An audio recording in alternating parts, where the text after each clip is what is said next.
Assalamualaikum warahmatullahi wabarakatuh. Halo anak-anak, apa kabar semuanya?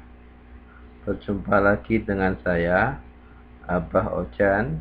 Kali ini kita akan belajar tentang Quran Hadis kelas 5, bab 2, tentang surat At-Tin.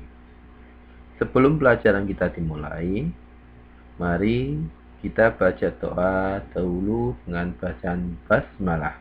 Bismillahirrahmanirrahim. Anak-anak, sebagai bagian dari makhluk hidup, Allah Subhanahu wa Ta'ala menciptakan manusia dengan sebaik-baik penciptaan. Manusia adalah makhluk paling sempurna di antara makhluk lainnya, yang juga dipenuhi segala kebutuhan mereka dengan adanya alam semesta. Namun, kesempurnaan itu tidaklah akan ada artinya jika dalam menjalani kehidupannya manusia tidak berbuat kebajikan dan tidak mensyukuri atas apa yang dianugerahkan Tuhan. Hal ini sebagaimana diungkapkan Allah Subhanahu wa Ta'ala dalam firman-Nya surat At-Tin ayat 1-8 sebagai berikut. A'udzu billahi minasyaitonir rajim. Wat-tini waz-zaitun, demi buah tin dan buah zaitun. Wa turi sinin, dan bukit Sinai. Wa hadzal baladil amin, dan kota Mekah yang aman ini. Laqad khalaqnal insana fi ahsani taqwim. Sesungguhnya kami telah menciptakan manusia dalam bentuk yang sebaik-baiknya. Tsumma radadnahu asfala safilin. Kemudian kami kembalikan dia ke tempat yang serendah-rendahnya. Illal ladzina amanu wa 'amilus sholihati falahum ajrun ghairu mamnun.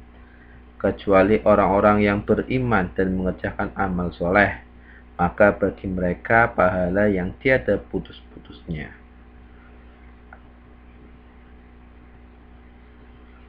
Fama yukadzibuka ba'du biddin, maka apakah yang menyebabkan kamu mendustakan hari pembalasan sesudah adanya keterangan-keterangan itu? Alaihissallahu biahkamil hakim. Bukankah Allah hakim yang seadil-adilnya? Surat At-Tin yang terdiri dari 8 ayat termasuk surat Makkiyah, surat yang turunnya di kota Mekah. Nama surat At-Tin diambil dari ayat pertama surah yang berarti buah tin. Surah yang ke-95 dalam Al-Quran ini diturunkan setelah surat Al-Buruj. Dalam surat At-Tin yang terdiri 8 ayat ini, Allah Subhanahu wa Ta'ala menjelaskan tentang yang pertama, kemuliaan manusia yang diciptakan dengan sebaik-baiknya ciptaan di antara makhluk lainnya. Allah menciptakan manusia itu dalam bentuk yang sempurna, paling sempurna di antara makhluk lainnya. Tidak ada yang sempurna kecuali manusia. Namun semua makhluk pasti akan dikembalikan menjadi makhluk paling buruk, kecuali makhluk yang beriman dan berbuat baik. Dan Allah akan mengembalikan makhluk manusia menjadi makhluk yang paling buruk. Paling buruk. Lebih buruk dari hewan. Lebih buruk dari hewan. Kalau hewan meninggal tidak dihisab, tapi kalau manusia dihisab dan tidak mempunyai amal soleh, maka akan dikembalikan ke neraka jahanam, kecuali manusia yang beriman dan berbuat baik.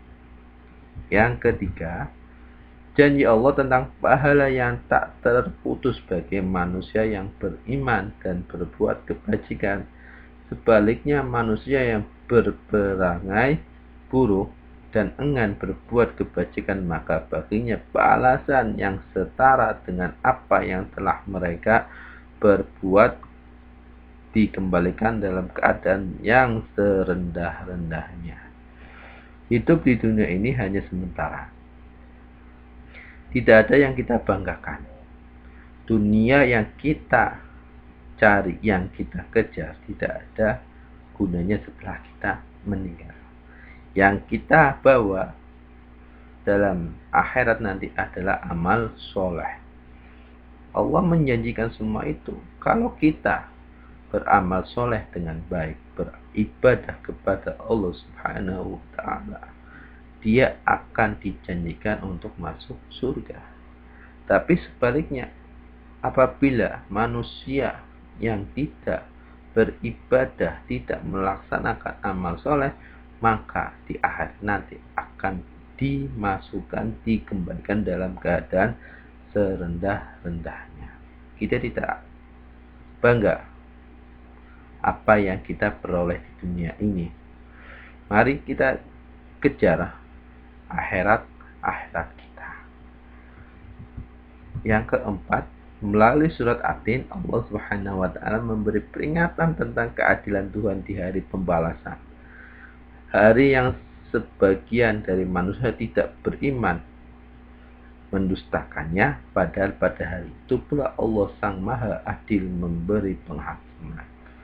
Apapun yang kita perbuat nanti ketika hari akhir, ketika hari pembangkitan, maka kita semua sebagai manusia akan bertanggung jawab, mempertanggungjawabkan apa yang dilakukan semasa hidupnya,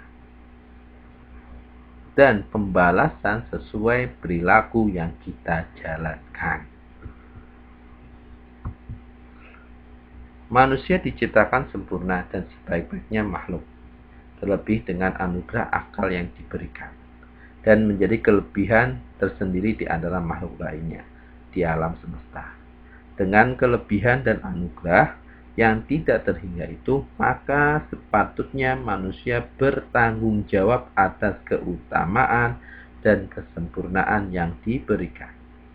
Tanggung jawab itu berupa menggunakan anugerah yang ada untuk berbuat kebaikan dan bukan keburukan, bahkan menimbulkan kerusakan.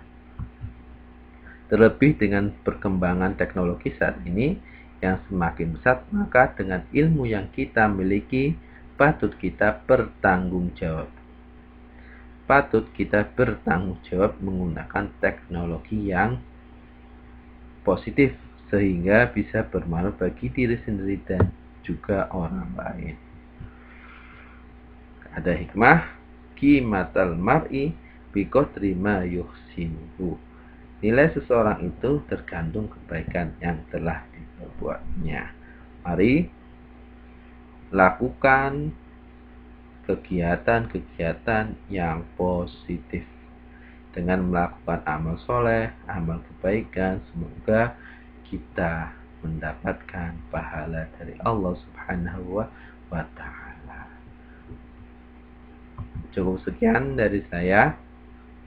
Wallahumma fiqil aqwamit thoriq. Wassalamualaikum warahmatullahi wabarakatuh.